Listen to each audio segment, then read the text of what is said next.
Pedestrian and Bicycle, a Bicycle and Pedestrian Advisory Committee meeting. I call the meeting officially to order. And our first order of business is public comment. Are there any members of the public here this morning who would like to comment on items not on the agenda? Seeing none, we'll move on to the next item. The election of the new chair and the vice chair. We're actually running 2 minutes early. We will hopefully keep that when we have our new chair. We have prevailed upon Mr. Jamar Stamps to accept the nomination, so the chair will open the proceedings for the nomination of the next chair.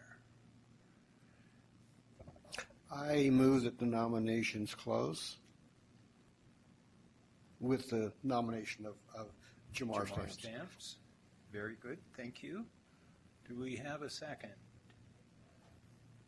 All right. Could we elect Mr. Stamps by acclaim? Ole, a little question. I thought that in the last meeting we had chosen the chair and vice chair. I guess procedurally I was mistaken. No, you were not mistaken. We elected someone to be our chair who was not available to be the chair.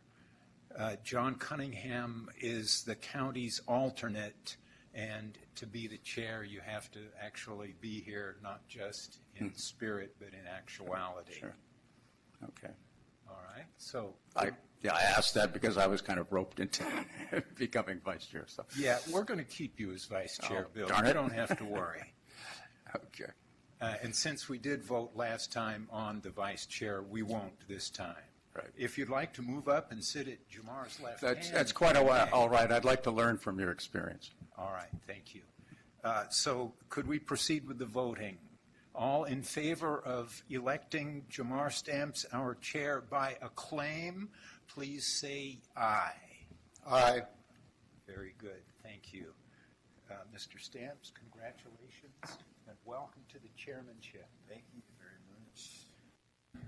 Okay, moving on to item number 4, preparing the 2014 Countywide Transportation Plan and potential new transportation expenditure plan. Turn it over to staff. Thank you, Chair. We've the authority began working on a 2014 Countywide Comprehensive Transportation Plan about 2 years ago. Well, actually a little more than that. We started talking about it in 2012. And as you can tell, that it's already 2015, and that is because we got a number of comments on the draft that we sent out in September and in August, I'm sorry. We had an EIR that we sent out in September, and there was a comments due on it November 3rd, and we got a number of comments that raised a number of issues and that we wanted to address in a more considered way. And we also, the authority, also started considering doing a new or a potential transportation expenditure plan that would augment the existing Measure J. So we decided that we'd combine the two of those two processes and incorporate into it the 2017 Regional Transportation Plan, which is just begun, the NPC has just begun work on. So we'd have these three things going on at the same time. We thought, since they are going on at the same time, let's try to integrate them as much as possible.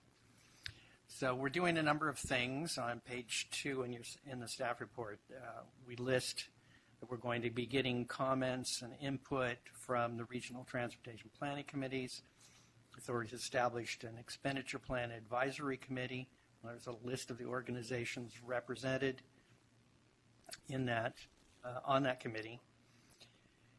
They're going to be providing input on the process. We're also going out to the public, and if you look at the chart on page 4, You can see the public, and there are going to be a number of things that we're going to do, polling, telephone town hall. We're going to hold some more workshops. We're working on an online outreach tool, which we've got at work now. There'll be these, you get 10 coins that you can put into different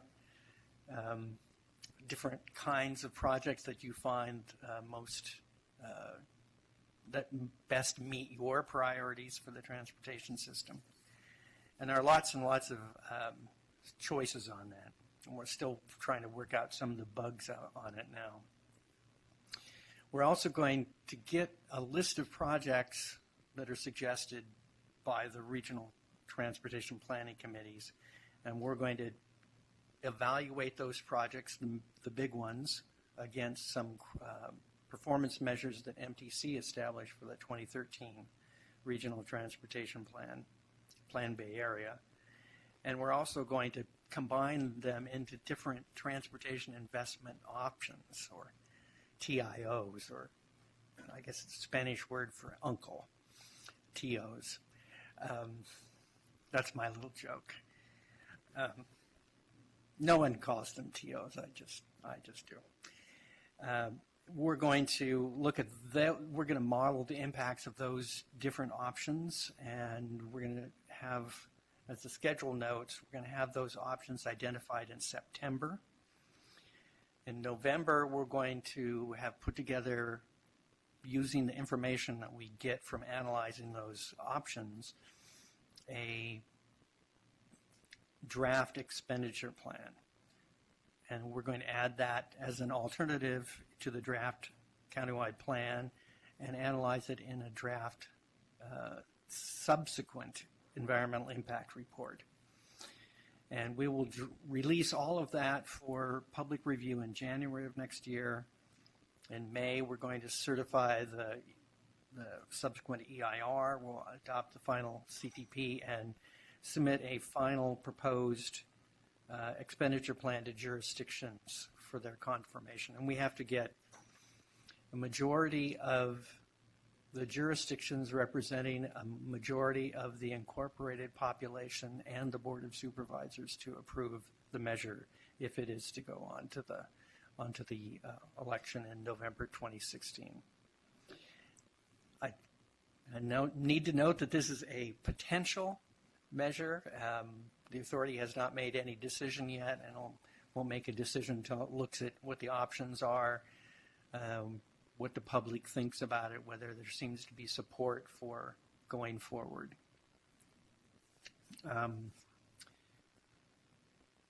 One thing I should like to go through is what's in existing Measure J in terms of bicycle and pedestrian projects. There are two programs that have money that can go explicitly to bicycle and pedestrian programs and plans and facilities. One of them is the Pedestrian Bicycle and Trail Facilities Program. Not surprisingly, it's associated and meant to go for the bike and ped projects.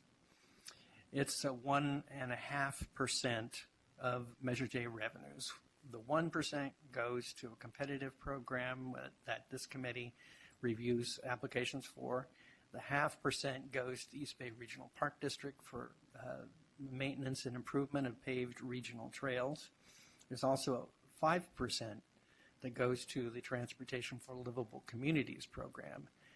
And while that program can fund a lot of different things, the majority of the funding that came out of that program has gone towards bicycle and pedestrian projects. That funding, the guidelines are set by the authority using the technical coordinating committee, but the funding is allocated by a formula to the RTPCs, and they make the recommendations for that funding. Bicycle and pedestrian facilities can also be funded through the local streets and roads. There's an 18% that goes by formula to jurisdictions, and they can use that funding to fund bicycle and pedestrian improvements. And it also can be funded through the Major Streets program, though neither of those programs have encouraging bicycle complete streets or including bicycle and pedestrian projects are an explicit part of it, though the local streets program does include the statement, pedestrian and bicycle facilities are an important part of the regional transportation system. Moreover, as appropriate, components for regional accommodation of bicycle and pedestrian travel shall be incorporated as part of construction projects. And there's also funding in the Safe Routes, Safe Transportation for Children category that in Central County has been used for bicycle and pedestrian improvements as part of a safe routes to school kind of improvements. So those are the funds that are set aside or can be used for bicycle and pedestrian projects in the existing program. So what we're asking for your initial input on are two things. One has to do with the level of funding that a potential new measure might include for bicycle and pedestrian improvements, and the other is, are there other policies to encourage or require local jurisdictions to fund bike ped projects or accommodate walking and bicycling using other Measure J funding categories? And so those are the two things I'd like to get your initial input on. We'll be bringing back some other things about the CTP as it goes along. Thank you, Brad. Questions or comments from the committee? Go ahead. Yeah, just a quick informational thing. Now that Jim Townsend has retired or resigned, do we have a contact in East Bay Regional Parks yet? I've asked for one, and No, I have no not luck. gotten a response yet. No. Okay, question regarding funding. It shows that presently 1.5% of Measure J funds are earmarked for bicycle pedestrian. Is this something we can take up where we may request that number be increased in a future bond measure? Is that part of our charge that we can address that? Yes, Okay. yes, it is.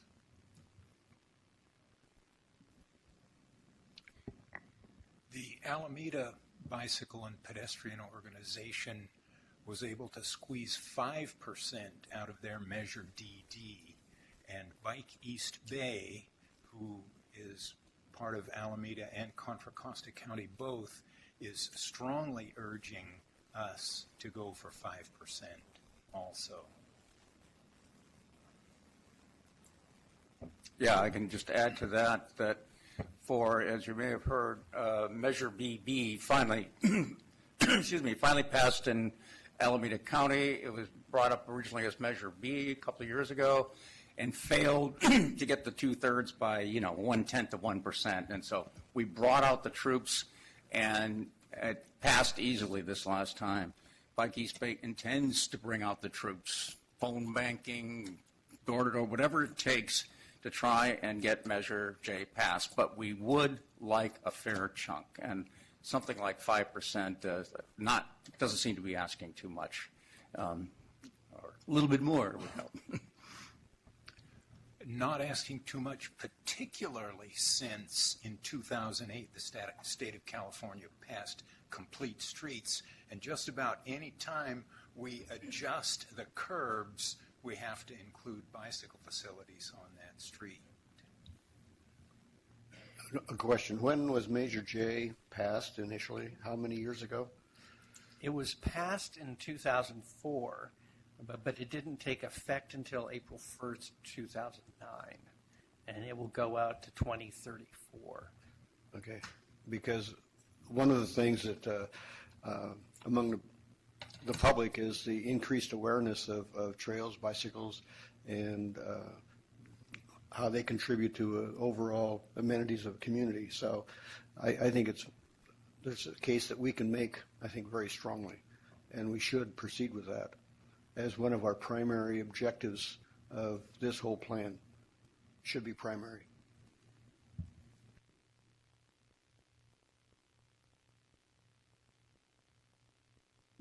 Any other questions or comments? I'd just like to make a comment that if we do have a 5% out of the new measure for bike peds, we may want to consider whether that will be a competitive 5% or just a return to source 5% that cities can choose how to spend.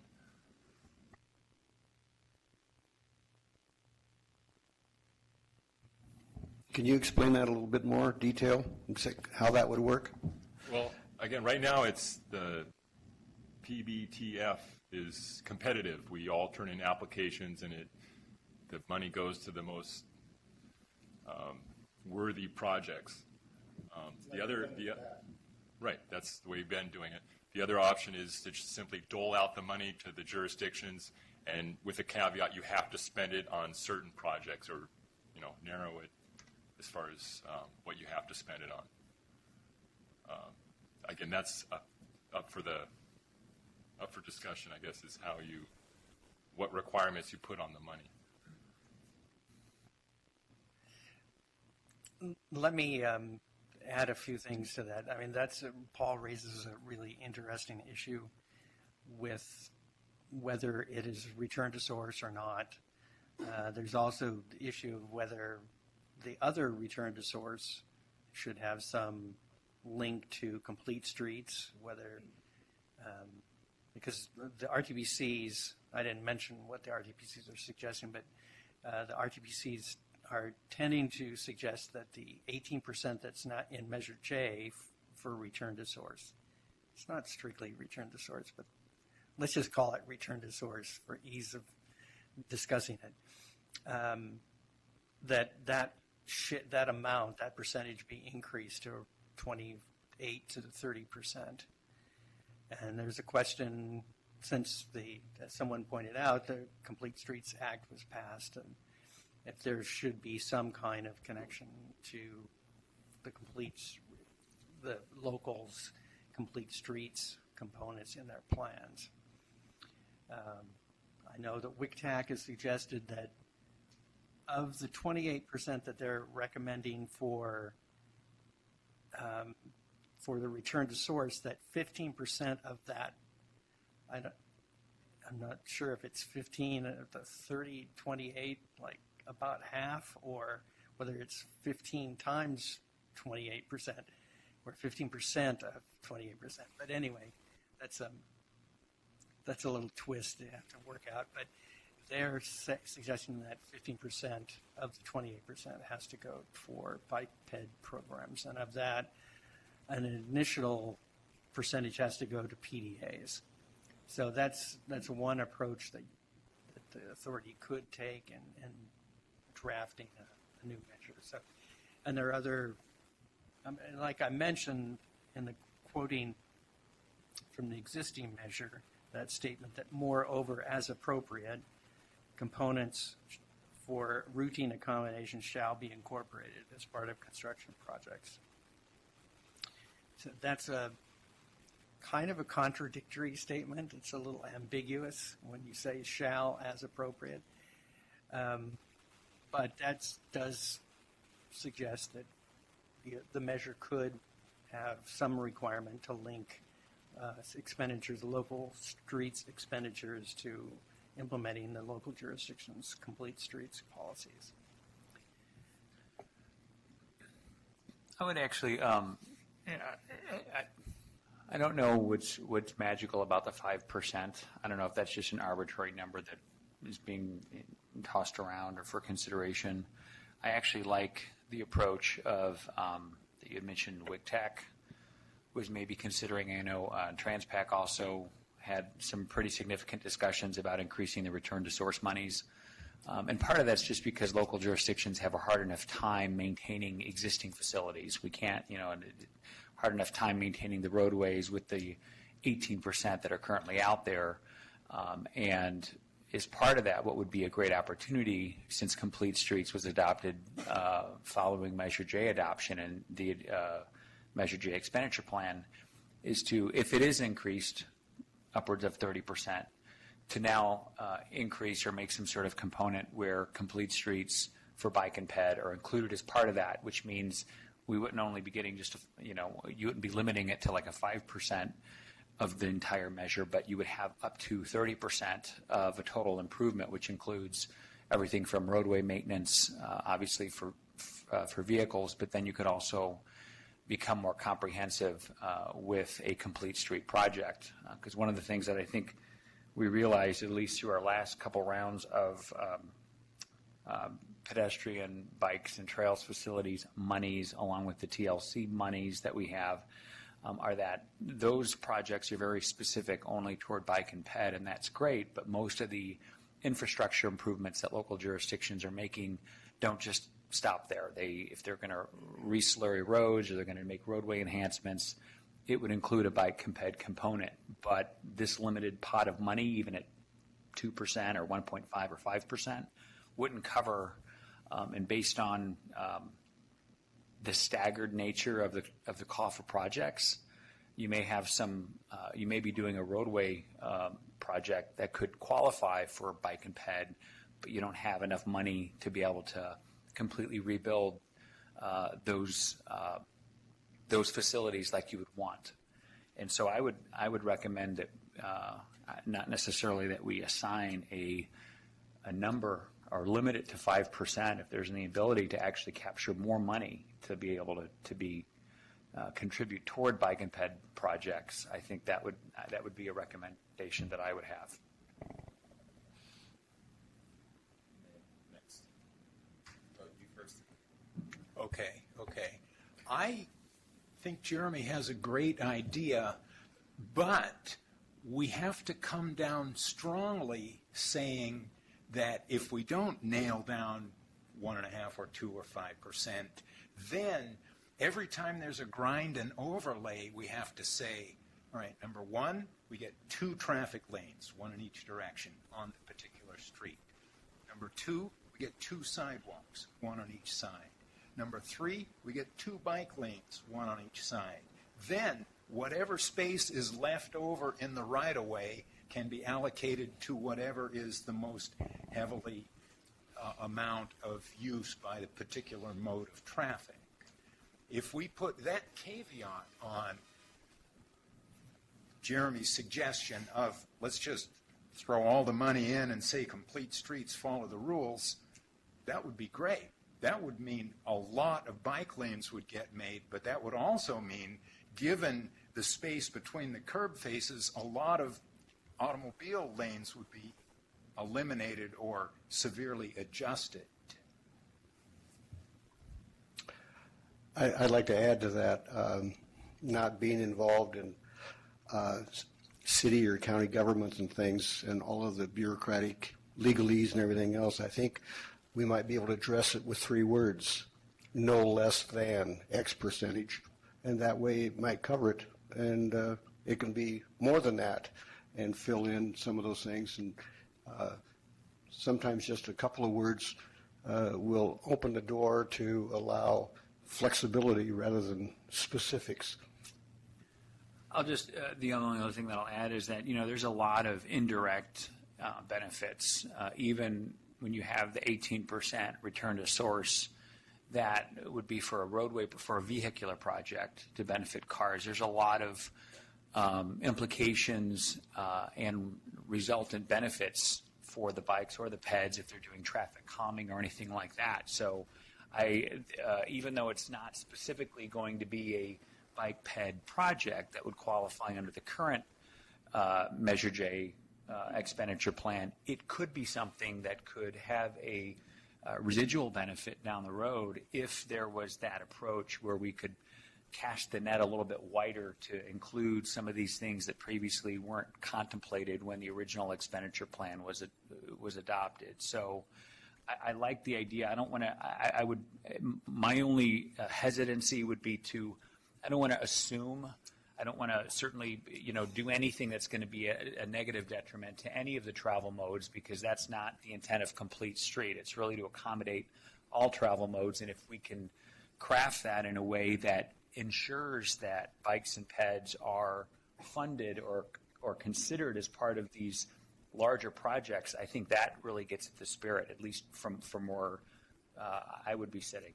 So whatever we need to do, I don't know if that recommendation or how it would get crafted, if there's a specific number that gets assigned to it.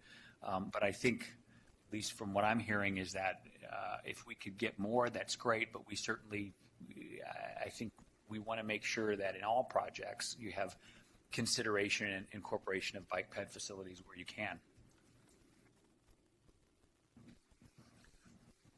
I am in Jeremy's corner. We want to include bike ped projects in just about every grind and overlay or maintenance or any kind of adjustment to any street.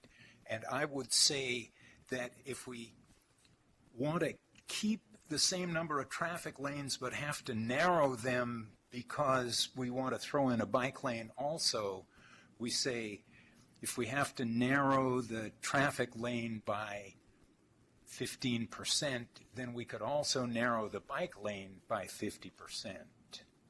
Sorry, 15%. You know, the same amount of reduction on each traffic lane, we could also reduce the bike lane also. I wouldn't say you got to have a 5-foot bike lane and then a 9-foot traffic lane right next to it to fit in, when a 3.5-foot bike lane would work. But I wouldn't want to remove the same number of feet. I'd reduce by the same percentage to get everything to fit. Yeah, I don't object to that. I just wonder about isn't there a state law about that a bike lane has to be 5 feet from curb to, but anyway, that's aside from the point I was going to make. And I like the idea of no less than, because of one big campaign we have now, and that's protected bikeways. We're really putting a big push for that. It's the kind of thing that brings many more people out biking. You know, the feeling of safety on a city street, and we're beginning to have them in a few places. City of El Cerrito has voted to have protected lanes along San Pablo Avenue, which is great. It's near me, and San Pablo Avenue is a pretty dangerous street. There will be protected lanes on Telegraph Avenue in Oakland, Berkeley, and so we're beginning to make some progress, but that can be fairly expensive too, depending on whether you use plastic bollards or if you put in a concrete curb, something like that. Plus, you have a lot of outreach to do, as we had to on Telegraph, to get the merchants okay and get the community's approval for that. So I'd love to see enough slack so that we could continue to work on that aspect of bike lanes. I think it's really important. I am real agreeable today. I'm agreeing with Jeremy and I'm agreeing with Bill.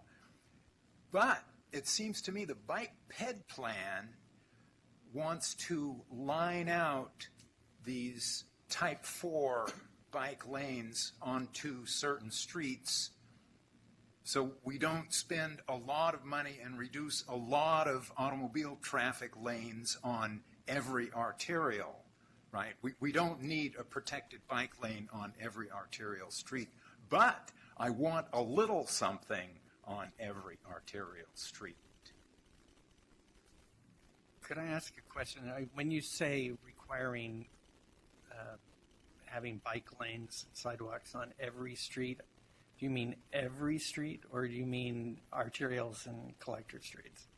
Because I'm thinking, I live on a street there is no need for a bike lane on my street. The only reason for a sidewalk on my street is just that I think sidewalks improve the saleability of houses in a neighborhood, but it's not to do with pedestrian safety. It's a very, very slow street. So I'm guessing that you don't mean every street, but just certain types of streets. Right, you caught me on that. Only arterial, major and minor arterials, and potentially only major collector streets. I wasn't clear. You caught me, and thank you for bringing that up.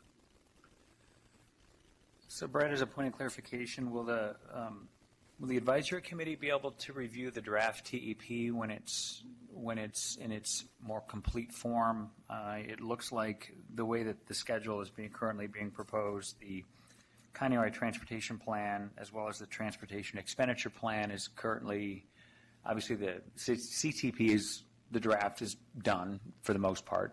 It's just pending additional stuff. The TEP is far from being done, and the draft will probably be released later this year, I'm guessing. And while all the RTPCs are going to be currently working on augmenting the language on what they would perceive the new measure to include, would we have the opportunity to at least weigh in or comment on the methodology from each of the RTPCs or the final draft TEP? Because here again, I'm a little reluctant to say one size doesn't fit all, and the needs of West County are going to be different from the needs of East County when it comes to bicycle facilities. There's different topographic, there's different physical constraints. There's other there's different opportunities and challenges, and so I wouldn't want to assign any kind of solution for one size fits all, especially because when we did that before, we found out we have now what I think Caltrans is dubbing Class 4 facilities, which weren't even previously contemplated in terms of the design manual. So I would love to leave flexibility in there, and I like the minimum requirement, and maybe it's part of maybe it's as much direction or feedback on the TEP as it is to CCTA to ensure that when we are doing return to source monies, that there is some sort of ability to verify that bike and ped facilities have been reviewed or contemplated, or they're part of the process or something. Because here again, I wouldn't want to necessarily say that every road needs to have A, B, and C. Not all roadways, as you pointed out, may need to have A, B, and C. In other cases, we may just need to maintain what we have, and there's not any money to do that. And so I would love to be able to just allow some flexibility in drafting that, but I would also like to see whatever the draft is that these RTPs are working on, because I do realize that each geographical area of the county is different, and they each have different needs, and they're trying to develop an expenditure plan that meets the needs of their constituents. So I totally get that. So I don't know if that's possible or not. Well, if you look at the schedule, in September, we'll have alternative transportation investment options. And that, What page are you on? it's on page 4.3. Okay. And this committee is scheduled to meet in September. It's scheduled to meet in November. And coincidentally, there are two meetings scheduled. There are two deliverables, we'll call them, products that are going to be available in September. Since we will meet towards the end of the month, we'll have the transportation investment options. Won't have the analysis of them yet, and I think we'll have as part of that board letter, I'm guessing that we'll have the RTPC's recommendations as part of it. We may have some of the polling available as well at that point. I'm not exactly sure on the schedule of the polling results. And you will have your opportunity to play our online game, as telling us using your Cocoa coins, calling them. It is cute, and it does have our logo in gold on the coin. So, and in November, we'll have the analysis of the impacts of the investment options and the draft expenditure plan. And there'll be 2 months between the authority adopting that discussion draft expenditure plan and when it's actually incorporated and released with the revised draft. And the draft may be pretty different because it has to incorporate those investment options that weren't in the initial draft that was released last year. So I think there will be an opportunity for this committee to review the investment options and then the draft EP before it's finally adopted and released in January. One other thing I'd like to say about there are kind of two options. They're not mutually exclusive, or maybe two approaches. One, and they can serve different purposes. One is if you have some required consideration or required components that have to be included in use of the return to source, even if it's just tied back to the city's own policies or some required policy on a consideration of bike ped needs as part of any transportation project. And that can allow the combination of maintenance with improvement. And one of which I'll get to in the next item, there have been some issues with projects wanting to use Measure J money that's set aside to encourage walking and bicycling or transit use in the case of the TLC funding, but have had very major rehab components in them, which when the money is meant to be for bicycle pedestrian improvements, then the rehab money is not eligible for the funding. I'm sorry, when you say rehab, are you talking about pavement rehab? Pavement rehab, Okay. yeah. Not rehabbing the bike ped facilities, though that's another issue. Should money that's meant to increase the amount and the extent of bicycle pedestrian facilities be used to maintain existing facilities? That's another question we can consider as part of the next option. But one advantage of setting aside specific money specifically for bicycle pedestrian projects is that you can build bigger projects that way. For example, there was $1 million that was set aside through the PBTF money program for the Carquinez Strait project, which was a major help in getting that project constructed. It had lots of other sources of funding, but one of them was $1 million from the PBTF program. So that is one. They're not mutually exclusive. You can have a separate program for bike ped, and you can have some required consideration or required inclusion, however it works out.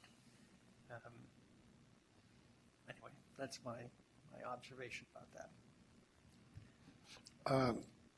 I'm kind of in agreement with Jeremy, what we've been talking about here, and that is we've got to be careful on wording of things so we think that we're protecting funding for trails when in essence we may be painting ourselves in a corner. And I think if you make things too specific, then all of a sudden we may lose opportunities. We have to be careful in how we wordsmith things and putting them together and kind of looking at all of the options of what those things may mean. And this is a critical point, is how we word things. And we have to, once we think this is the way it's going to go, then this is where the combined expertise here in this room can work through it and say, well, what about this situation? Make sure that we don't paint ourselves in a corner. That's just my observation.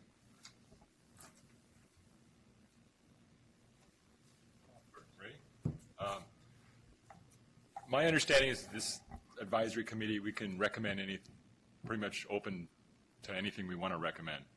And I also understand it appears that the way things are playing out, RTPCs will have some flexibility as far as, it sounds like each RTPC will be given a certain portion of the revenue and decide how to split that up between projects and programs.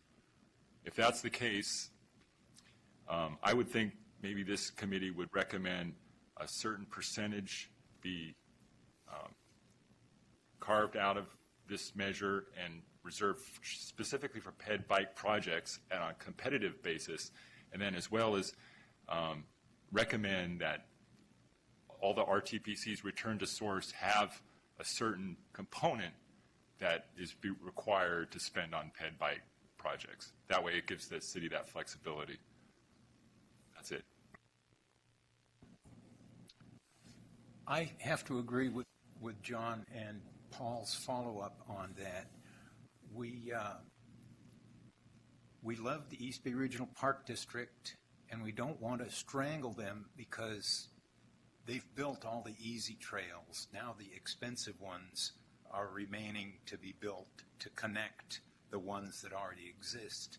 I'm thinking particularly of connecting the Martinez-Benicia Bridge to the existing Iron Horse Trail, which is going to require several bridges over the Walnut Creek flood channel.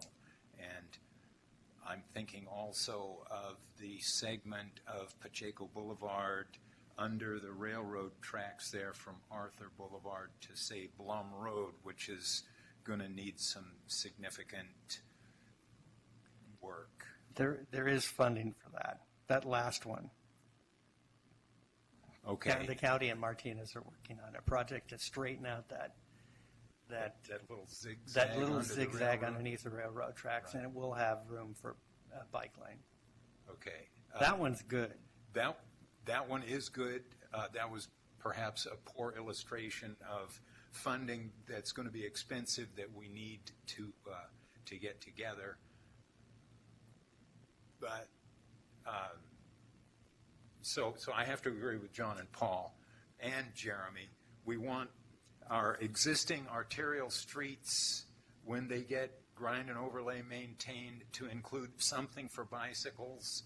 And we also want our big projects that are going to be fairly exclusively for bikes and peds that are expensive to be called out particularly. So I'd like to follow up on the recommendation I made earlier about having two components to our recommendation, one being a set aside percentage of the measure for ped bike projects on a competitive basis. That would build the big ticket projects, and then carve out a piece of return to source or local street maintenance monies for each RTPC that they dedicate a certain percentage of that money for ped bike. And that would take care of the smaller projects where the competitive process, to me, doesn't seem like it's an ideal process for the smaller, $50,000 projects. The city knows what they need. They know how best to spend those small amounts of money. So that's what I'm going to recommend. Anything else? So we've kind of leaked over on our time allotment for this item, but Paul's last comments sounded pretty well inclusive of what everybody sort of discussed here today. So, Paul, do you want to make a motion? What he said. Well, I hope this doesn't come out to bag me. I'll recommend 5% of the new measure be dedicated for ped bike projects on a competitive basis, as well as 15% of the return to source monies that each RTPC will get will be dedicated toward ped bike and trans. That won't work, will it? I'm thinking of along complete streets.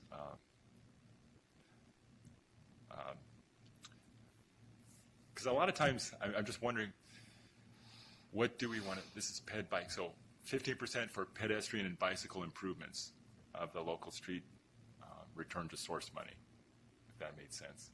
Arterial and collective. No. Local street maintenance money is returned to the city to be spent. Right now, we don't know what the new measure is going to say, but existing, you can pretty much spend the local return to source money on anything transportation related, including salaries.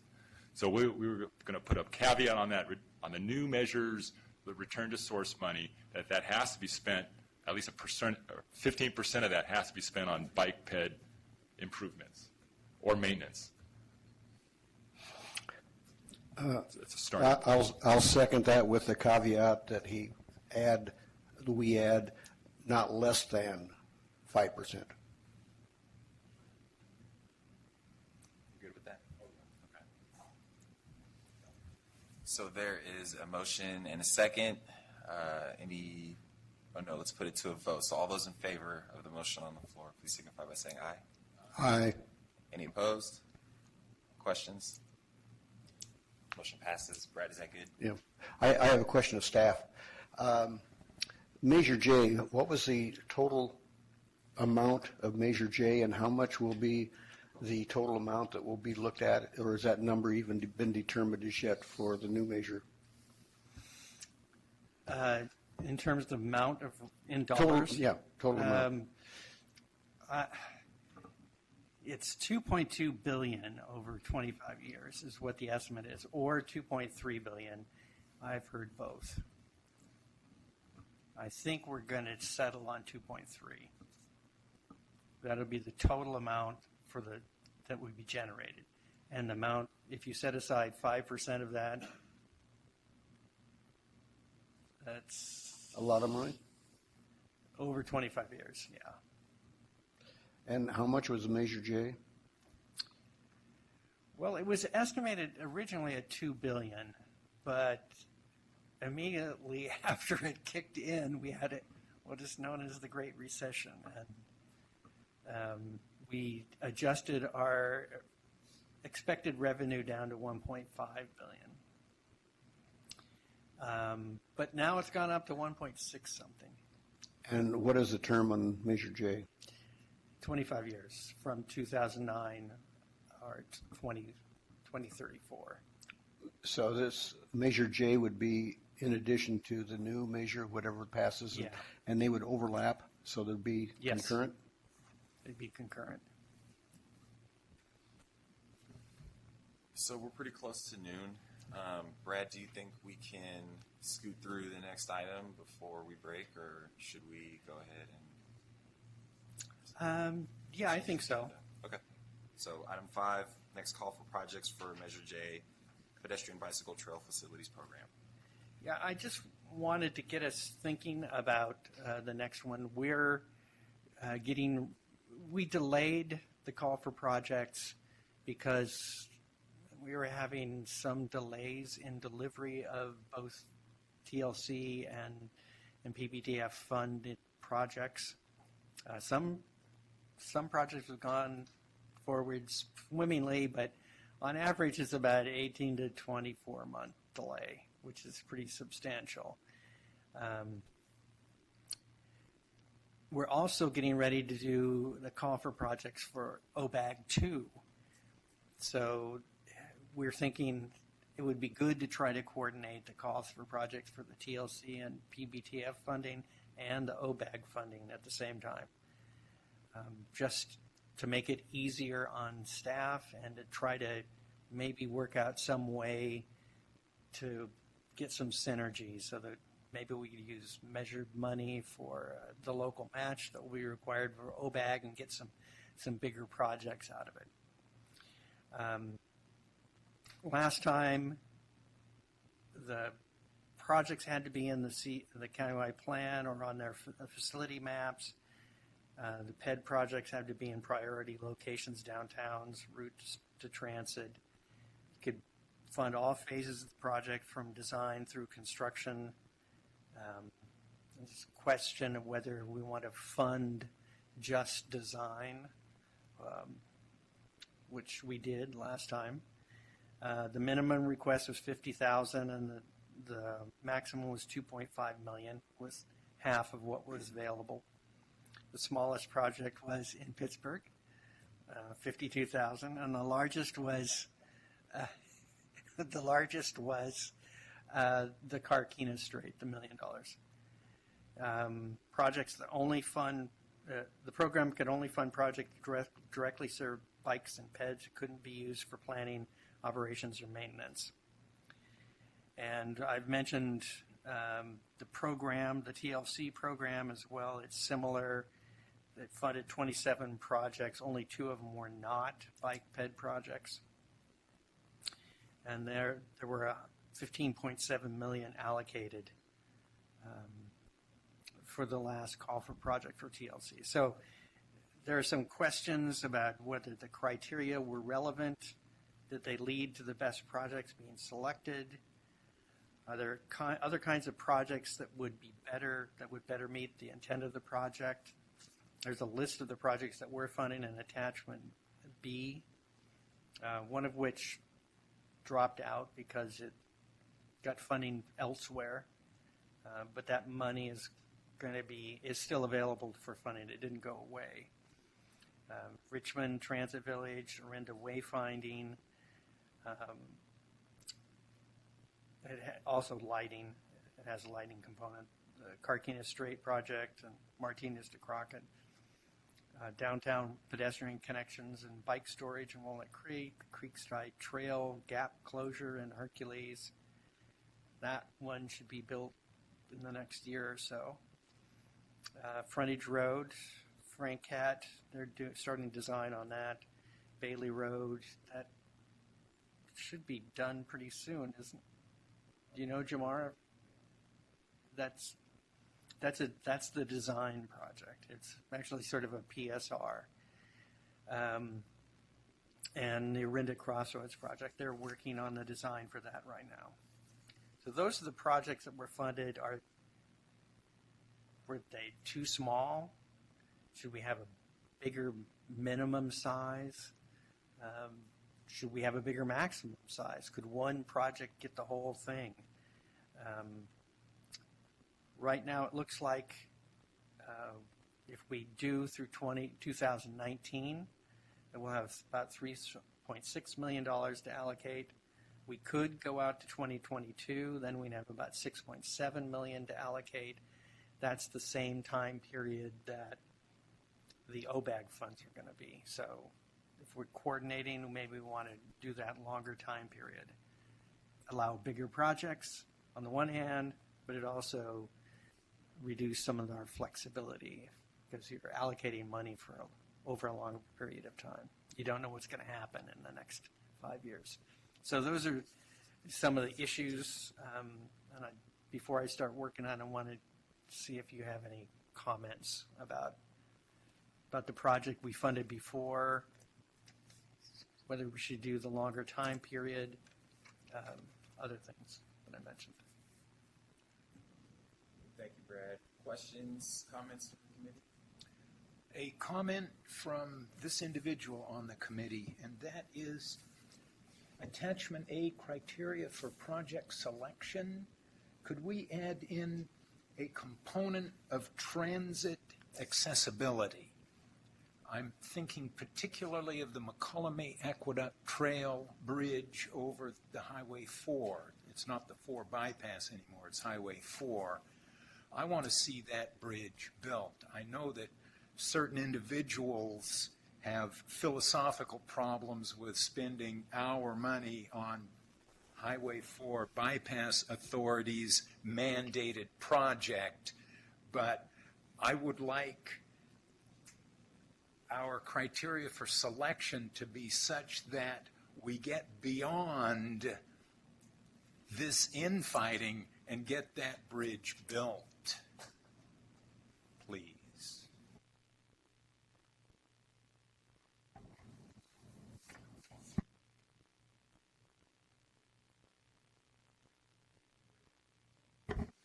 For one, I'm actually comfortable with the criteria that we used previously, and I for one, don't want to see it extended or lose that flexibility to accommodate changes in the future that we may, as far as needs. Thank you.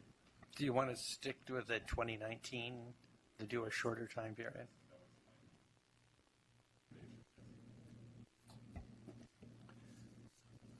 Brad, the only comment that I had on the schedule was in relationship to the OBAG cycle. Since OBAG is regional, and I don't recall Contra Costa County doing very well regionally when it came to distribution of OBAG monies. This would be our share of It would be our share of OBAG. Yeah. Okay, so we're not talking about the regional OBAG. No. Okay, because the comment I was going to make was relationship that if we feel like leveraging some of the regional resources of these Measure J pots would help us score better using the regional OBAG monies, then maybe we try to sync up those two cycles or stagger those two cycles so that way project recipients realize or know that they already have monies funded through either the PBTF or PBT PBTF item or the TLC grant in order to be able to secure those monies as they apply for the regional OBAG whenever those call for projects.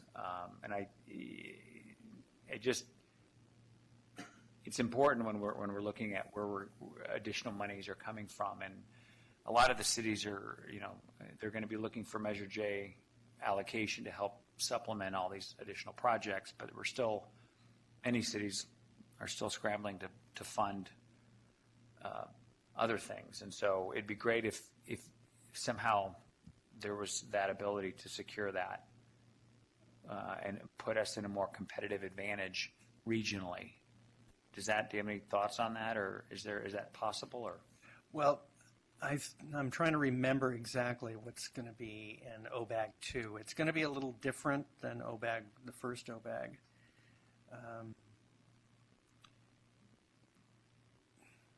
The main difference is a lot of the project funding, I think all of the project funding is going to be coming through the counties. So in terms of getting those regional federal dollars for bike ped projects or larger transit projects, that's all going to go through the CMAs, including the authority. MPC will have a call for projects for additional PDA planning, and that will be done at the regional level. The authority has the flexibility to set aside some money for PDA plan, and I'm not sure if we will or not. Right now, I've spent a lot of time in the last 6 months trying to get the PDA planning grants started, and most of them are started. It's been a long process to do that. So in some ways, for my own sake, I'm not actually looking forward to having to go through that process again, and that's all. But I think for the facilities funding, I don't think there'll be any that go through MTC. We'll have, through the counties, we're going to have safe routes, some more safe routes to school funding, and we're going to have an FAS, federal aid secondary funding, which I think mostly is going to go to the county. And we're going to have the OBAG 2 funding, and that's going to be for transportation improvements that primarily serve PDAs. And there'll be transit, bike ped, and bike ped and transit projects.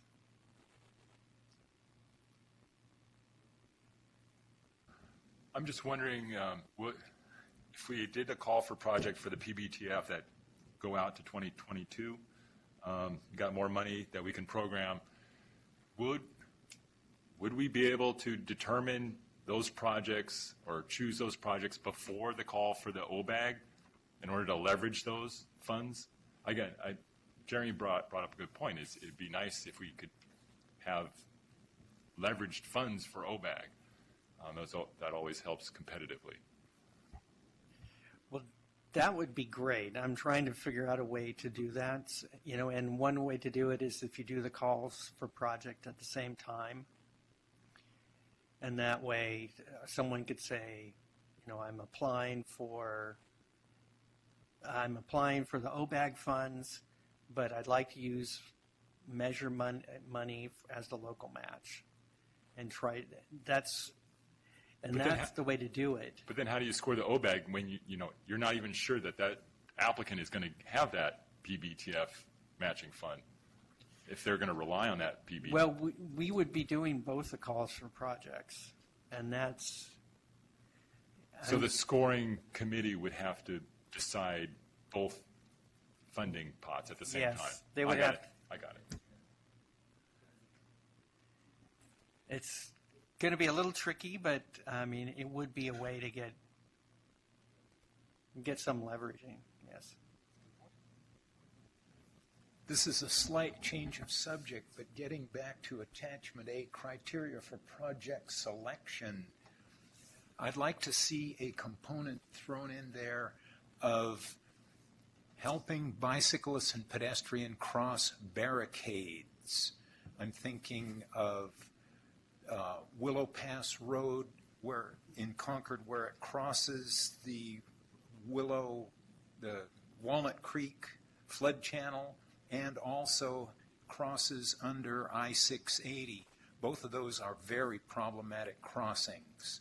I'm thinking Highway 4 where the bicyclists are on the freeway through what is now the Concord Naval Weapons Station, in which I don't see us getting off the freeway in the next 10 years because of the development of those houses there. It seems to me we ought to get the bikes off the freeway ASAP. And if we throw in a component for crossing barricades, that also could help with the building of the bridges over the Walnut Creek flood channel for the construction of the extension of the Iron Horse Trail. Could I make a suggestion that if the committee likes that idea that under improved connectivity, that we could add something in there that, because that was the importance of the projects that you mentioned, is that there are not connections where there should be connections. That's what I think you're suggesting. And if we add something that there be some kind of extra points or emphasis given on the difficulty or the importance of making that connection. Of crossing barricades, man-made barricades. Use the term barricades. I'd be a happy camper. I'm not sure about barricades. It reminds me of the French Revolution and police actions. But because I think the Highway 4 one is not exactly a barricade, but it's a poor connection, a substandard connection. Maybe it's semantics. Too many people. Oh, there are too many people. You got to wait your turn. Yeah, my question is this, revising this attachment, isn't that part of updating the countywide bicycle and ped plan? Isn't that an item that we're coming up to later today? Yes. So can we hold off on this until after lunch and let's get the PBTF item out of the way? I had a comment specifically on the criteria, or at least the thought for consideration. I don't see anything on here, Brad, currently that talks about encouraging transit ridership. There's a lot that promotes walking and bicycling. The TLC program is it's not very clear, but I'm wondering if we should look at adding some sort of criteria that talks about facilitating increased transit ridership or something to that effect, because there's a lot of people that use connections walking or bicycling, but if they can't make it to the transit station, which is the destination where people are going, then it can seemingly be problematic. I don't know if there's a component in here that can look at, transit, either not the operations, but at least transit facilities, bus stops or something accommodation at transit stations like the BART or something like that. There is something under the last phrase in improved connectivity. It says especially where they facilitate connections to work, school, or transit. That's just a connectivity. I'm looking at more of kind of wrapping that into the latent demand component of in building this facility, is it going to get people, is it going to be more attractive to people to take transit to work versus driving in their car? think Paul just suggested that we go into the criteria during the PBTF or For the after bike lunch? ped plan Okay. item. So let's jump into that when we get to that item. But can we remember that for that discussion? I Unless there's a comment. believe you recognized before. I would like to build a little bit on what Ole said, and that is one thing I've never really seen in any of these plans, and that is some kind of danger criterion. I mean, those are the things that, that is the main issue for many bicyclists. I have no idea how we should word it, but I think it should be there, that a project gets some kind of priority if it eliminates a dangerous situation. Now, all of the lanes and so on do to a certain extent, but there are some that stand out. The ones you've mentioned in your area, we have the Richmond Greenway Gap in my area, very dangerous situation for people to connect with one end to the other. I think that should be a recognized factor.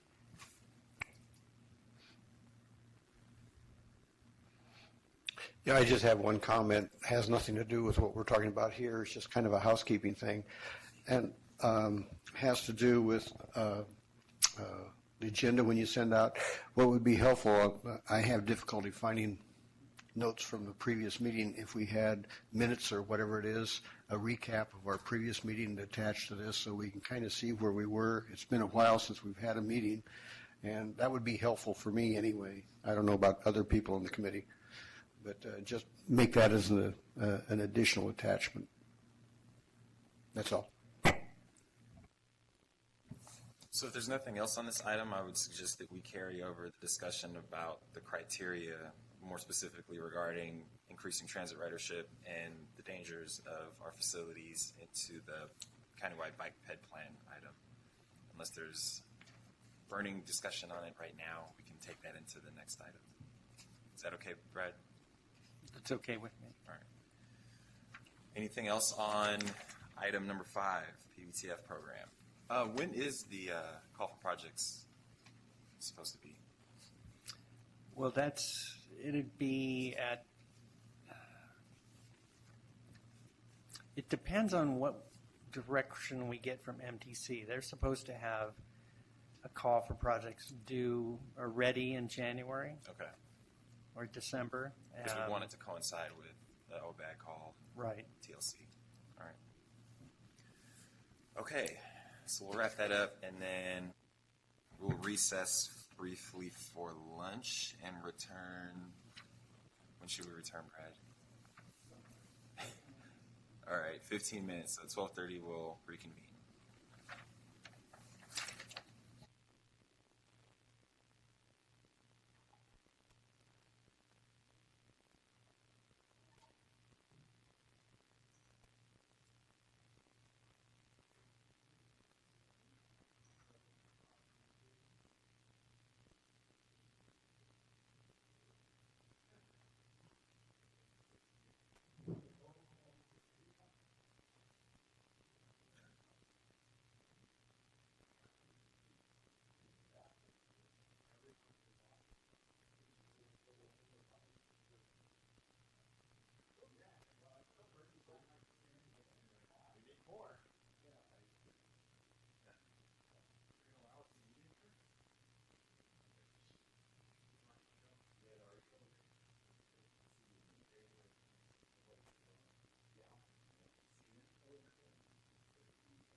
Okay, looks like we have everybody, so we'll go ahead and jump back in.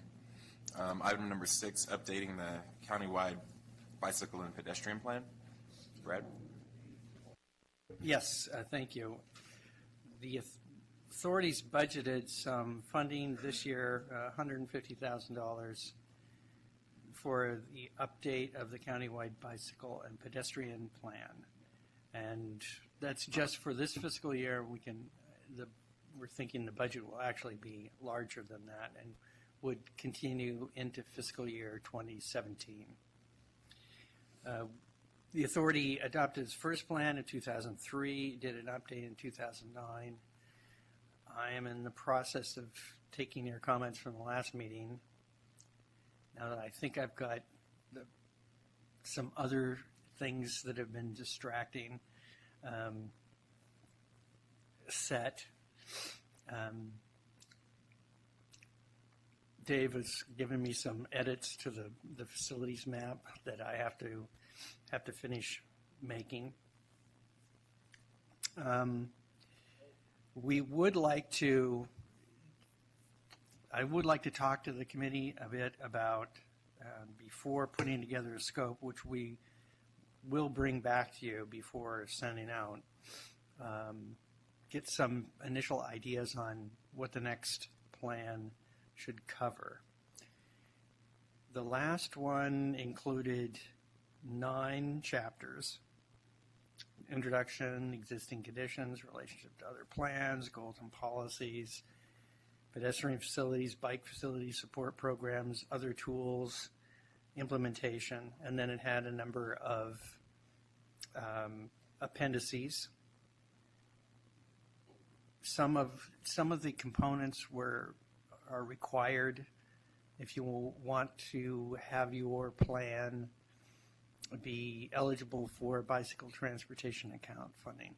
Now, there is no separate bicycle transportation account funding anymore. It has been incorporated into the active transportation program, which takes funding from a number of different programs, both federal and state, and puts it into a single program. And the question I thought of was, well, do we still have to follow all these guidelines? But a project that there is some benefit to having a plan that includes all those state required components. And they're not bad components to have anyway, but there is some benefit for having them included in the plan. We're trying to make the document more focused, emphasizing implementation tasks and priorities, including the criteria that we discussed earlier. The existing plan has a lot of generally useful information, for example, on design guidelines and for pedestrian-oriented business districts and bicycle parking guidelines. But those have more to do with information sharing than setting authority policies and implementation tasks. And we're hoping that the next plan can focus more on, I use the term harmonizing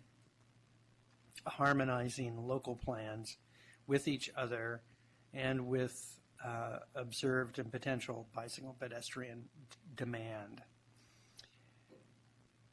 The bike ped plan now includes routes on countywide bikeway network, Monument Boulevard, for example, on which the relevant jurisdiction is not planning on developing a bikeway.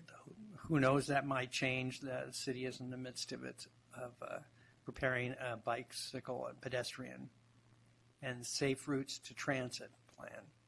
I have to add in, I looked it up to add that component as well. So who knows, maybe they'll decide to put some kind of bicycle facility along Monument. The bike ped plan might help the jurisdiction identify a way to serve that demand, whether it's on that specific route or not, with a broader analysis of bicycle and pedestrian demand. Bicyclists generally the bike trips are less than 5 miles. That's not true for every bicyclist. Many bicyclists travel further than that. But studies that I've seen put the majority of trips at less than 5 miles. Less than 8 kilometers is the measure. And even it's like slightly more than 50% are less than 5 kilometers, or about 3 miles. But that often puts the trips crossing jurisdictional boundaries. So if the plan can serve as some way to make those connections between adjoining jurisdictions, that would be a positive thing. I know that the county did a study that looked at the Olympic corridor as a way to connect Lafayette and Iron Horse Trail and Walnut Creek. And that study is due to be completed within the next 2 months.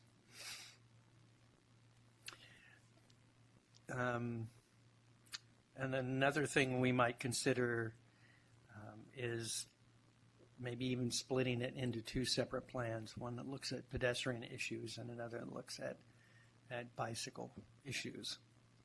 So with that, that's my introduction to it. I've included the Caltrans required components of the bike plan as attachment A as well. Thanks, Brad. Any comments? Yes. Does this include looking at opportunities with either BART or Caltrans to look at bicycle pedestrian within their corridors where applicable? Because they have areas pretty much chain linked off and everything else where there may be spaces in some areas that might be amenable to a bicycle pedestrian, much along like the Iron Horse Trail going out through Concord, that area, but in other areas where they have their systems in place. They might be short bypasses, but they also might be very appropriate for bicycle pedestrian. Has that been investigated at all? Or is that something that we could take a look at and see if there's any opportunity anywhere along those lines to improve our corridors?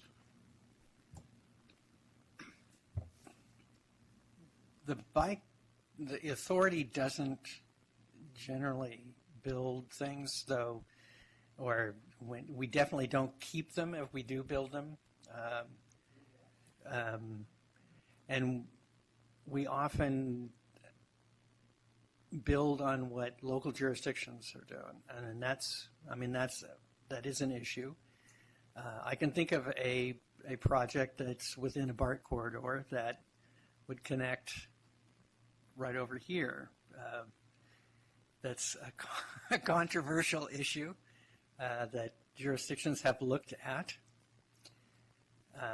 It has, because it would go next to existing people's backyards, and it's obviously raising concerns with those homeowners along there.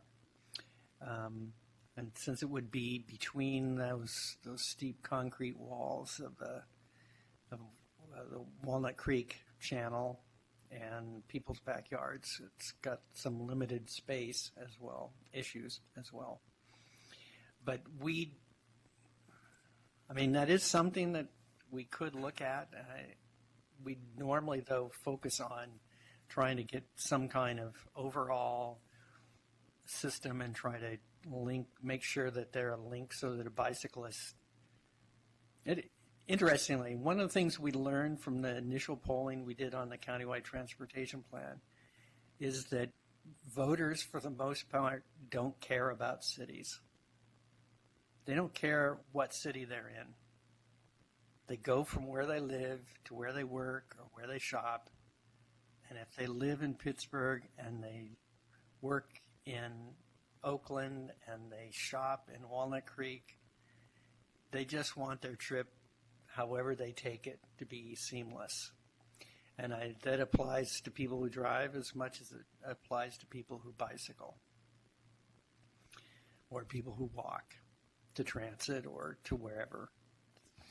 So, that's what we focused on in the bike ped plan before, is trying to do that kind of harmonizing it.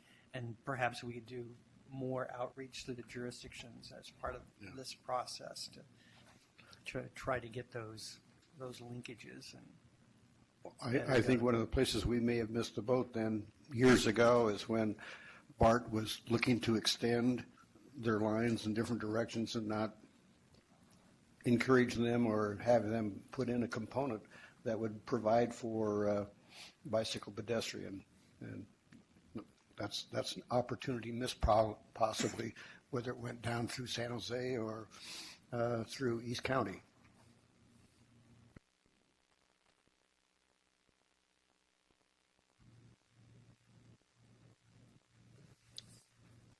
Although research tends to indicate that bicyclists bicycle under 8 kilometers, 5 miles, it seems to me that a county-wide bicycle plan should connect the cities.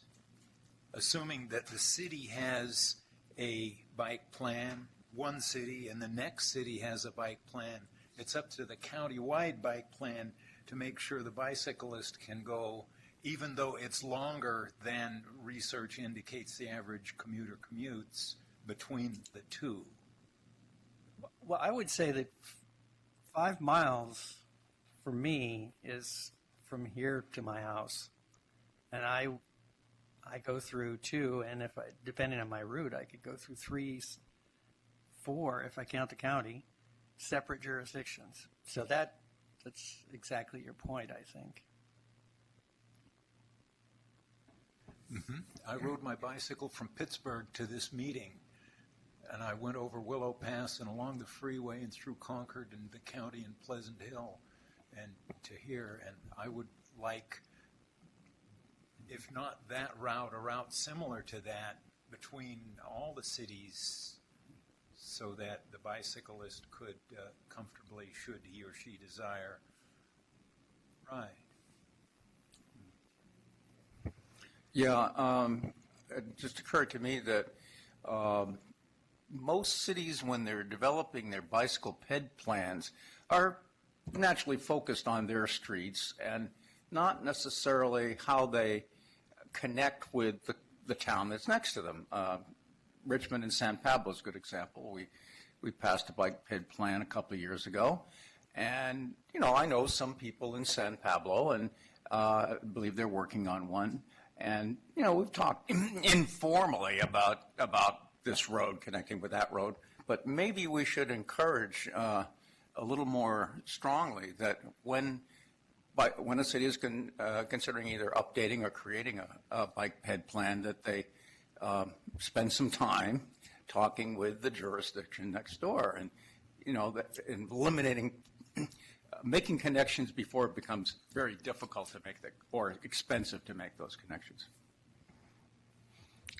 An example of that cooperation was the La Miranda bike loop that was put in, I guess it's been close to 10 years now, and that was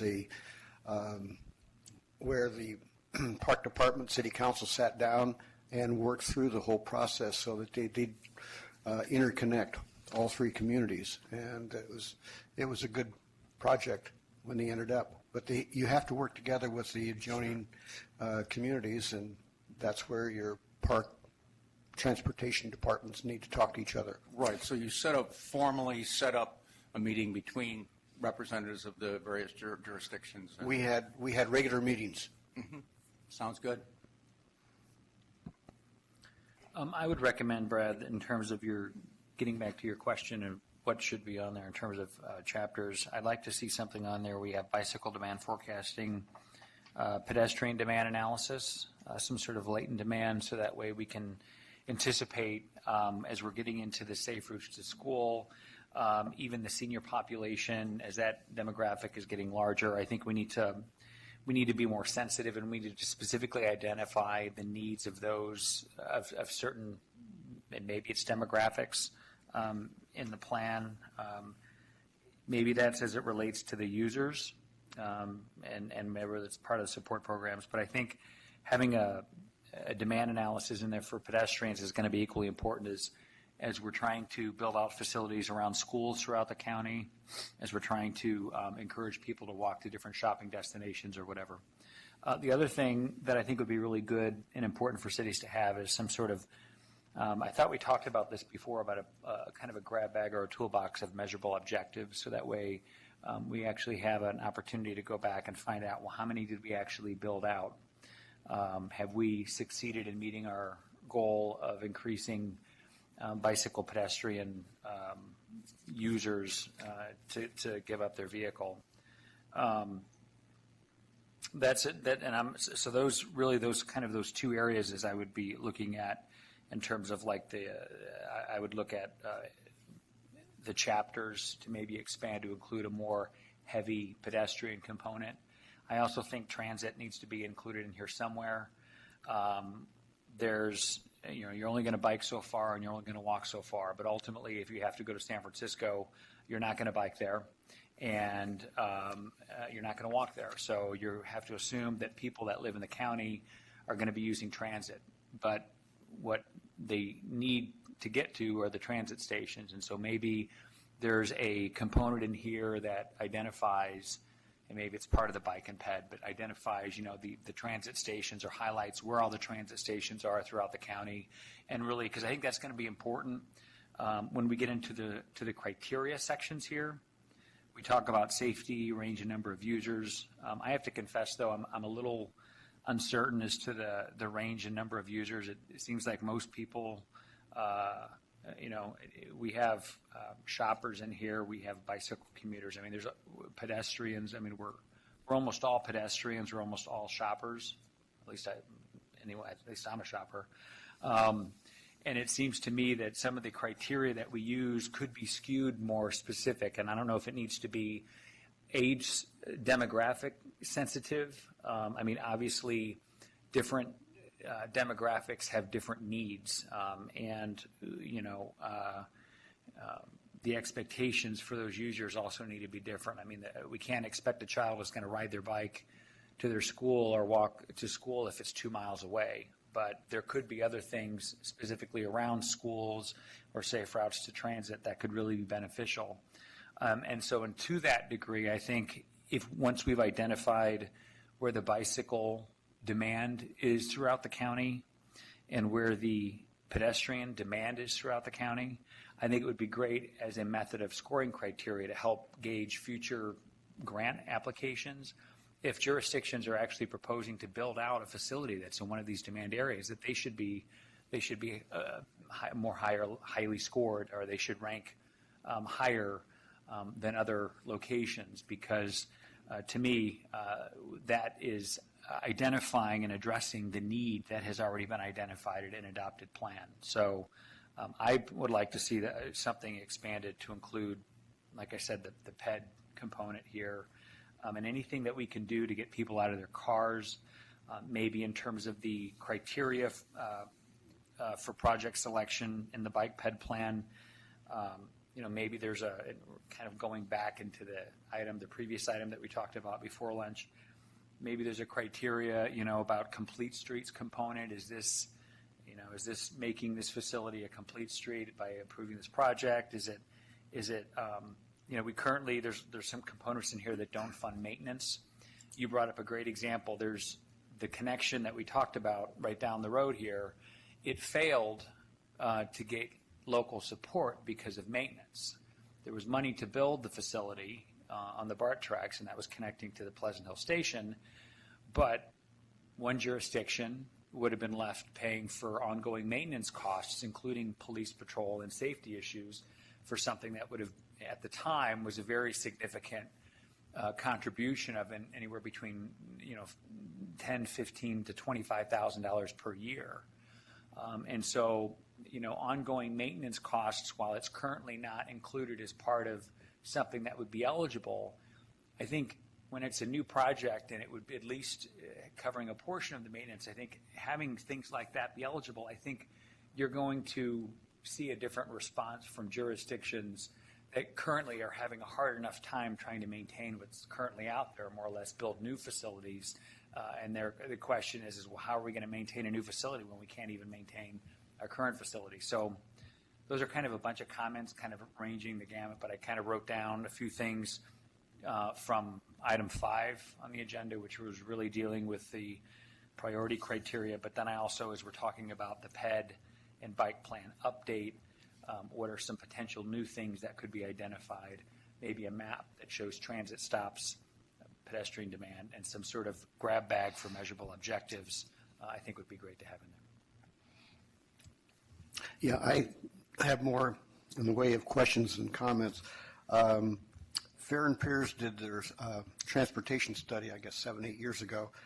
And I guess my question is, have they looked at, in this, because I don't remember at the time that I went through it, that it had, they studied different types of bicycle facilities that I've noticed in Europe. They're light years ahead of us, whether they looked at those types of things that we're just beginning to see here, like painted bike lanes, using partial sidewalks and wide sidewalks to separate it so they're off the streets. Munich did this.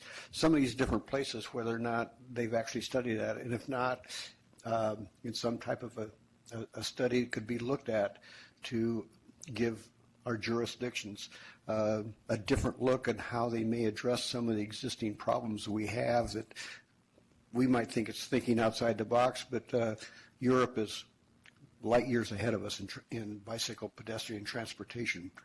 And they have a lot of narrow roads, and they seem to accommodate that type of activity a lot better than we do. So it's just a question of whether or not, if it hasn't been done, is there some way that we could get that information out and develop something like that within the scope of our project?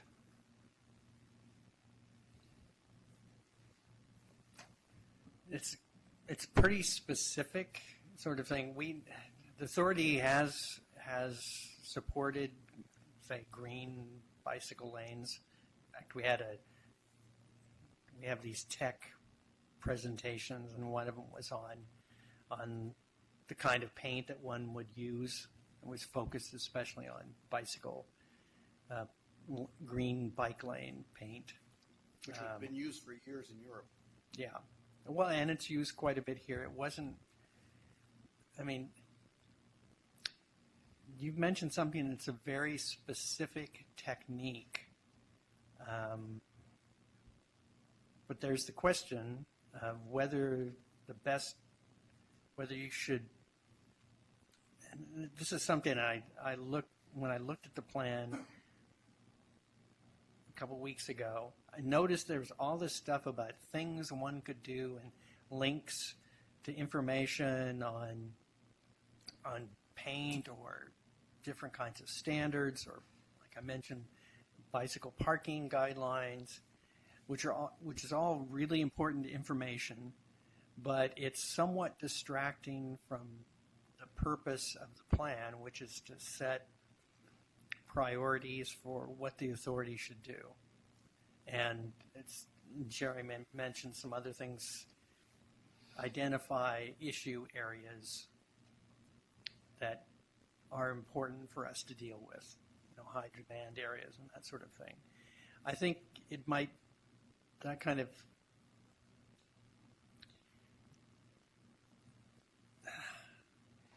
one of the difficulties is that we're not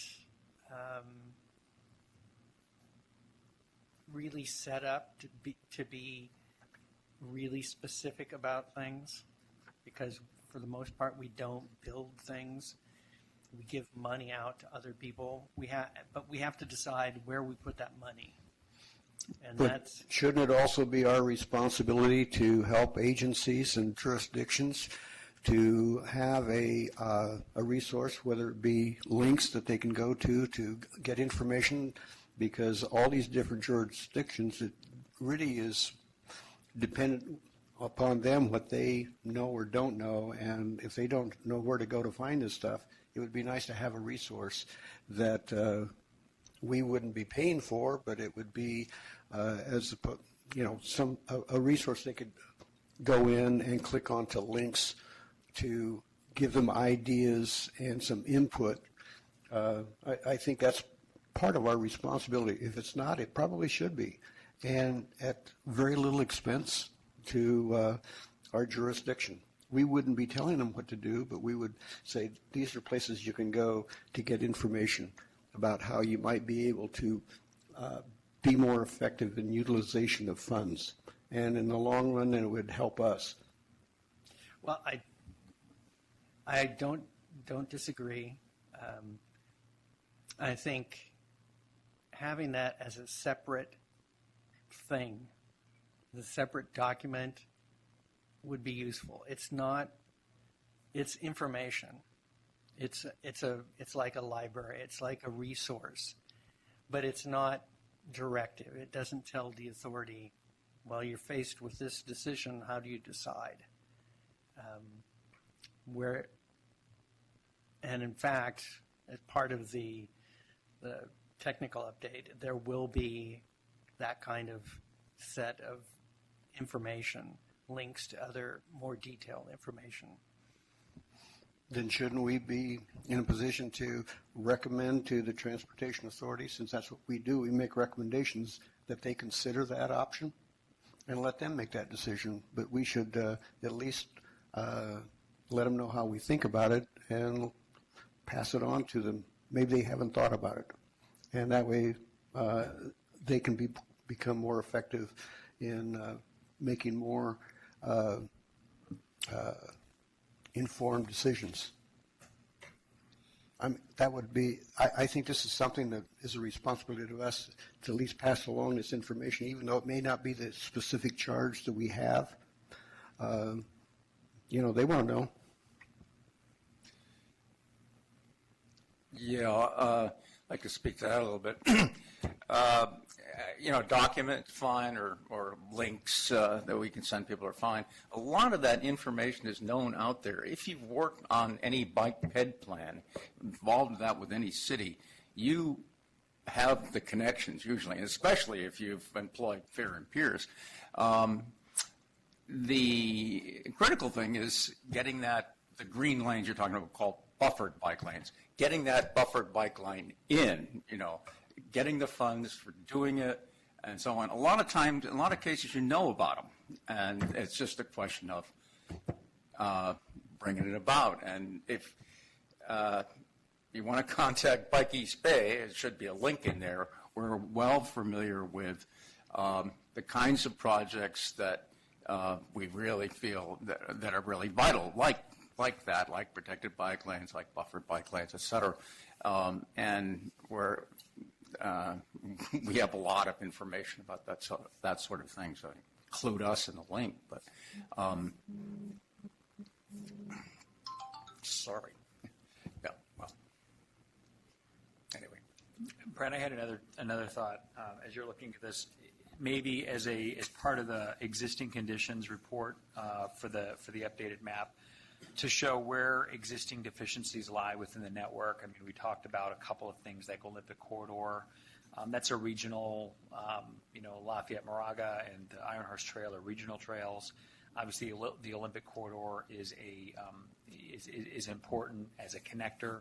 There may be others as well from a regional perspective where this countywide bike and ped plan could really be beneficial as we're looking to expend future resources on planning efforts. Where do we want to concentrate our planning, our projects?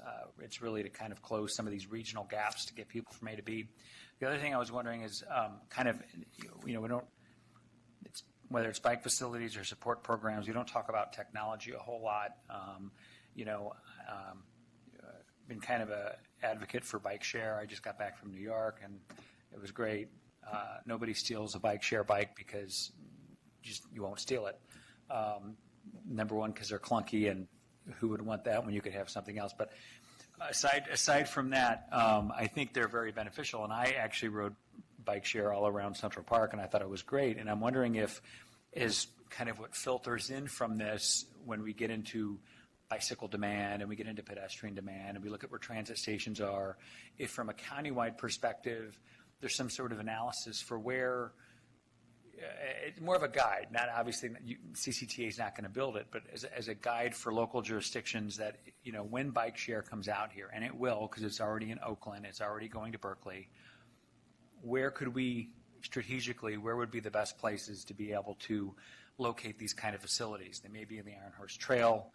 A lot of, I think one of the things that we talked about that the TCC was grappling with was in this, in the new Measure J reauthorization, we've been talking about migration patterns. And one of the things that I mentioned is that they talked about how, Contra Costa County has more people that leave the county every day than any other place in the Bay Area. And so how do we keep people to make those movements without having to get in their car, and how do we create more possibilities? And sometimes it's creating a new bike facility, and other times it's just creating the opportunity for them to get on a bike.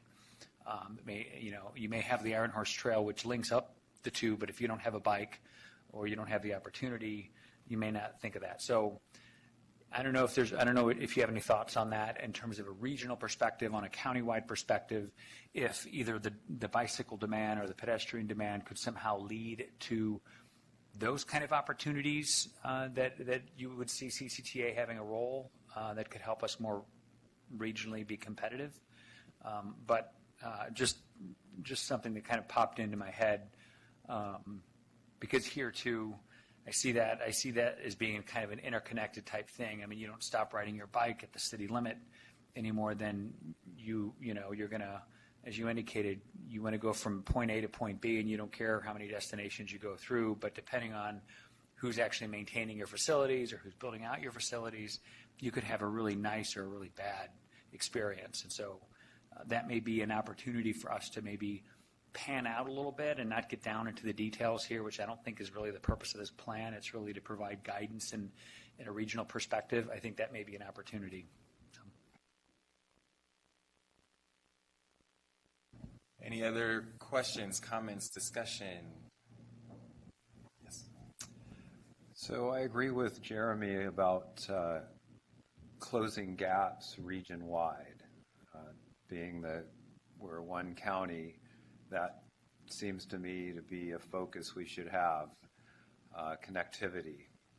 And wayfinding has seemed to fall along the wayside.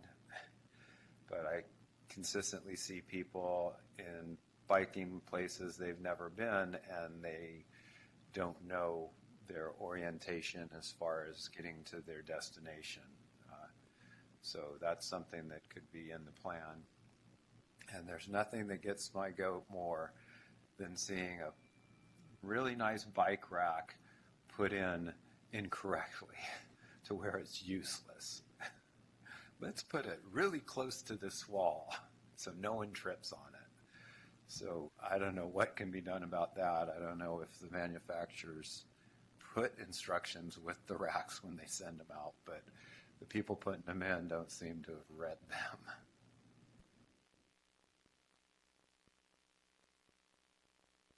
It's the designers. The guys building the project look at the blueprints. Just a point of information, the Bachman Bay Area Air Quality Management District is one of the groups that's overseeing the installation of the bike share program. And right now, it's just test cases, really, in the East Bay. In San Francisco, it's more well established. So only a couple of communities got selected. Those of us in Richmond were not too happy with that. I went to a Bachman meeting about a month ago where they reviewed that whole situation. But I think you make a really good point that we should very early begin to identify those spots where bike share stations should be located, because it takes a long time to complete the system so that each station is just 5 or 10 blocks away from the next one, which is what you want, really. So, like it is in Paris now and all that. So anyway, to pre-identify the spots where we want them would help a lot. Maybe we have to prioritize, I guess. Where is the most effective way, even though they're a little bit further apart at this point. Where are the most effective spots to put it? So, yeah, I agree with you on that. Comments, questions, discussion? All right, so it sounds like in terms of input on the scope of work, the major things would be, and please correct me if I'm wrong or misunderstanding, collaboration with the jurisdictions, obviously, bike ped demand analysis, getting forecasting, existing deficiencies in our network, measurable objectives to determine the effectiveness of our plan. And then, Brad, you touched on this quite extensively, but guidance for local jurisdictions. It may not be something that we can incorporate into this document because of this document's purpose, but maybe something we can provide throughout the planning process to jurisdictions. Some kind of appendix or Yeah. adjunct. So would the scope be able to have tasks that can address some of these things that we went over? I think I'm going to be doing two things over the next couple of months. Well, two things related to this, and do many more than two things. One will be trying to address some of the issues that you mentioned with the criteria, and to put together a scope of work that tries to incorporate some of your comments as well. Okay. And speaking of criteria, I purposely left this one for last, which is improving connectivity, and that was a big theme that's come up today too. And so this kind of reverse segues us to the criteria for the countywide bicycle and pedestrian plan, which we agreed to talk about in this item. So again, the criteria that we have set here can be modified. I don't know if we want to expand it. It seems pretty extensive, but it may be necessary. Just to recap some of the points that were brought up earlier, again, improving connectivity is something that we want to see emphasized, it sounds like. Transit accessibility, addressing barriers or barricades, increasing transit ridership, and addressing any dangers on our network that may exist. And so looking at the criteria right now, is there anything we want to do to I guess, further emphasize any of those points in the existing criteria, or add anything, change anything, the language, as you guys look over the criteria? Open for any suggestions, any comments on that right now. Or if we don't have them now, Brad, is that something that we can maybe look over until our next meeting? Maybe what I could do is try to make some edits and bring them to you as part of the technical update, and see what you think at the next meeting. Okay. That sounds good to me. Does that sound good to everybody else? Okay. Perfect. Anything else on item 6? Seeing nothing? All right, so there's no action on this. We'll just push forward to the next item. Yeah, as requested, I've included the agenda for the last active transportation working group that MTC holds. I think two things to mention. MTC is going to expand bike share in Oakland and Berkeley and Emeryville. It should be fully in place sometime in 2017. They'll start doing it in 2016. That'll be the first parts of it will be established. It won't be fully implemented for another 2 years, though. It's going to be privately done by a company called Motivate. I think it's Motivate. I think it's a spin-off from Alta, but I'm not entirely certain. But they're going to be doing it privately. I'm not sure the whole setup, but it's kind of interesting. Before MTC went out with a call for projects, they came in and said, well, let's do it this way so you don't have to do a call for projects. So they're looking for corporate sponsors as well. Richmond San Rafael Bridge Access Project. It's really two things going on at the same time. Well, three, really. One of them is that they're going to do a third lane on the eastbound direction in the morning to deal with congestion along the freeway. So the lower deck of the Richmond San Rafael Bridge will have this third lane only during peak periods.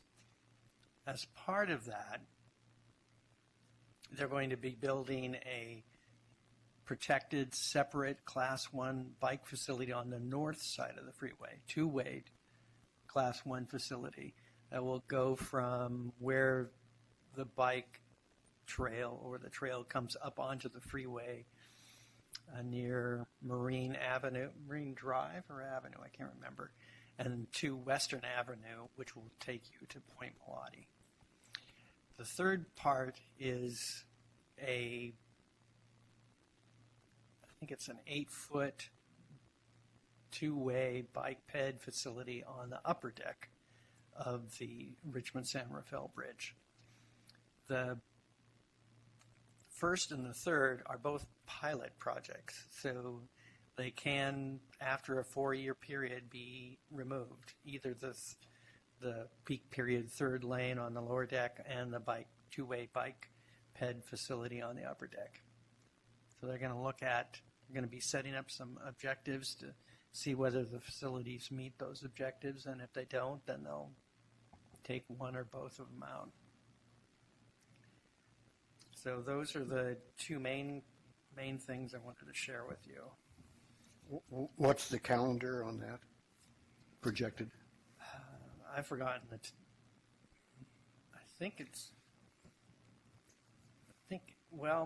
I don't know if they have a final schedule. I think it's going to be sometime in 2017, and then it would be in through 2021.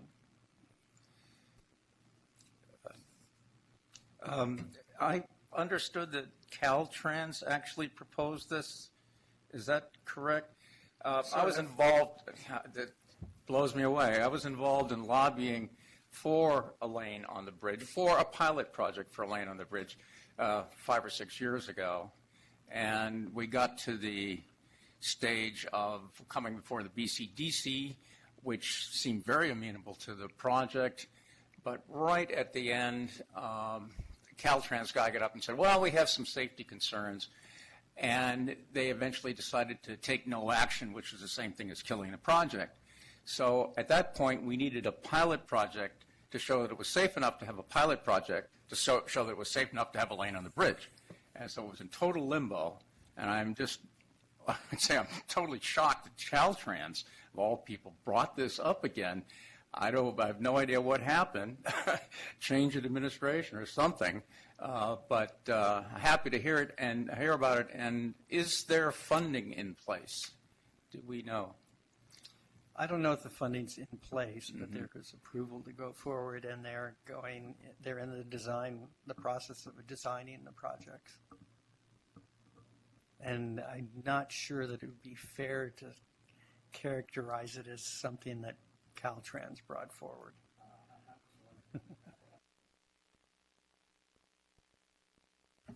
Anything else on that one? Thank you, Brad. Item 8, other business information from the committee.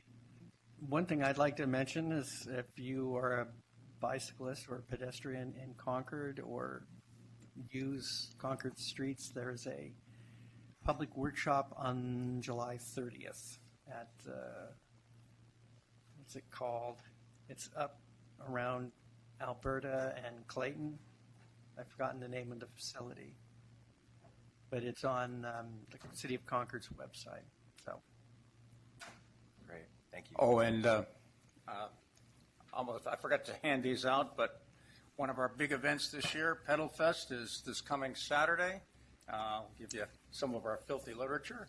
Come on down, Jack London Square. It's a lot of fun. All kinds of fun bike things going on, including fun bikes. The My Dutch bike has a circular bike, for example. But anyway.